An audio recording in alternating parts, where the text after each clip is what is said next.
Hello everyone, स्वागत है आप सबका बैंकिंग एंड इंश्योरेंस के एक और नए यूट्यूब वीडियो पर। आज मुझे आपसे दो तीन बातें करनी है। पहली क्या बात है? पहली ये बात है कि आप कमेंट सेक्शन में पूछते रहते हैं कि क्या कोई अपडेट है सीबीआई क्रेडिट ऑफिसर रिजल्ट के बारे में। ठीक है, पहली बात ये। दूसरी बात, नेगेटिविटी मत फैलाइए। ठीक है। तीसरी बात ये है कि सेंट्रल बैंक का जो क्रेडिट ऑफिसर का एग्ज़ाम है वो मेन स्ट्रीम एग्ज़ाम नहीं था, इसलिए कोई भी बड़ा यूट्यूब चैनल हो गया आपका या ही आपका कोई भी टेलीग्राम ग्रुप वो इसके बारे में बात नहीं कर रहा, क्योंकि 50-60 हज़ार लोगों ने एग्ज़ाम दिया था। 1,20,000 आपके इसमें रजिस्ट्रेशन थे, जिसमें से 70,000 ने मैक्सिमम एग्ज़ाम दिया था। तो इसके बारे में कोई बात नहीं कर रहा।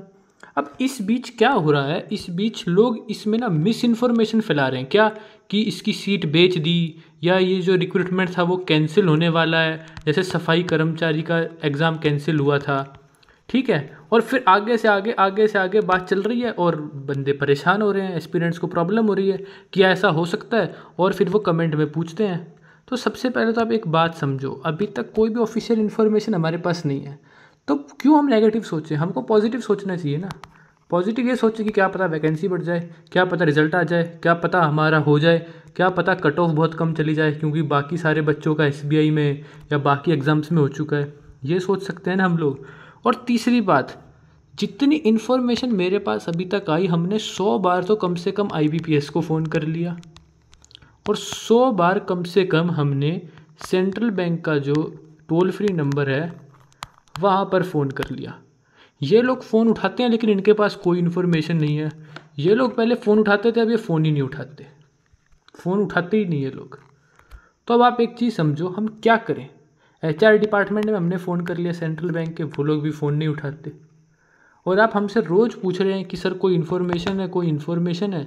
और इन्फॉर्मेशन फिर आपके कमेंट पे बंदे लिखते हैं कि ये तो कैंसिल हो गई।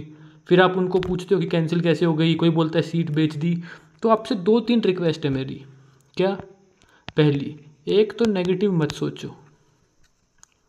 दूसरी, ये एग्ज़ाम मेन स्ट्रीम एग्ज़ाम नहीं था, कोई भी इस एग्ज़ाम के बारे में बात नहीं करेगा क्योंकि यहाँ से व्यूज़ नहीं आते ना।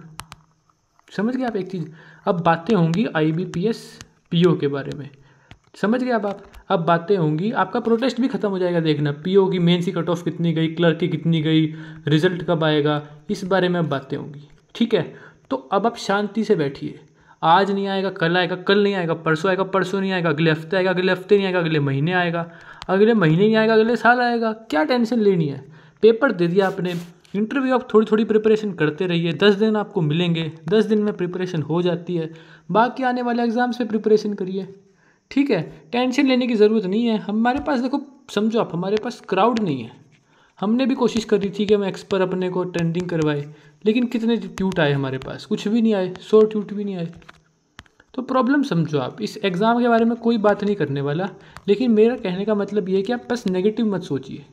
नेगेटिव सोचोगे तो लोग आपका फ़ायदा उठाएंगे, इतनी सी बात है। बाकी कोई भी इन्फॉर्मेशन आएगी सबसे पहले इसी चैनल पर आएगी, ये बात आप याद रखिए। ठीक है, चैनल को आप सब्सक्राइब कर लीजिए।